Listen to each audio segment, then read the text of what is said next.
From the Newstalk ZB newsroom, this is Newsfix.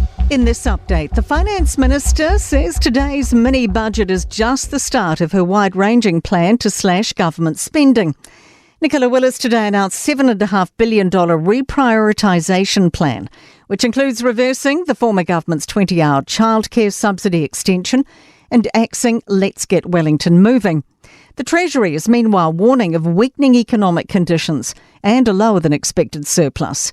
Willis says she'll announce more cuts in coming months. We will get New Zealand back on a sustainable financial footing. This will require significant work, reprioritisation and focus. Tax reduction will be a dividend of this work. Green Party co-leader James Shaw says the government cuts are bad news for people struggling. They fought a campaign on cutting the cost of living for people, and in fact they are increasing the cost of living. So to me it's an exercise in gaslighting New Zealand.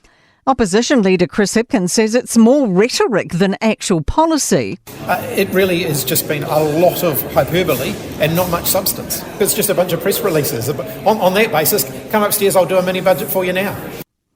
Treasury says unemployment will rise to 5.2% in coming years, and the expected 2027 surplus of $2.1 billion has shrunk to just $140 million. Donald Trump's 2024 presidential hopes have taken a deep dive. Colorado's Supreme Court's declared the former president ineligible for the White House under the US Constitution's insurrection clause. He's disqualified from holding office and removed from next year's ballot. CNN correspondent Marshall Cohen says the court has ruled Trump's speech on the day of the Capitol riots counted as engaging in the insurrection. And importantly, they reversed the part of that decision that said this ban doesn't apply to the presidency. That's news. In sport, Will Young has passed the half-century mark. In fact, he's on 71 at the moment as the Black Caps advance towards their target of 292 to win the second one-dayer against Bangladesh and Nelson. After 24 overs, New Zealand 146 for 1. Young and Russian Ravindra put on 76 for the first wicket.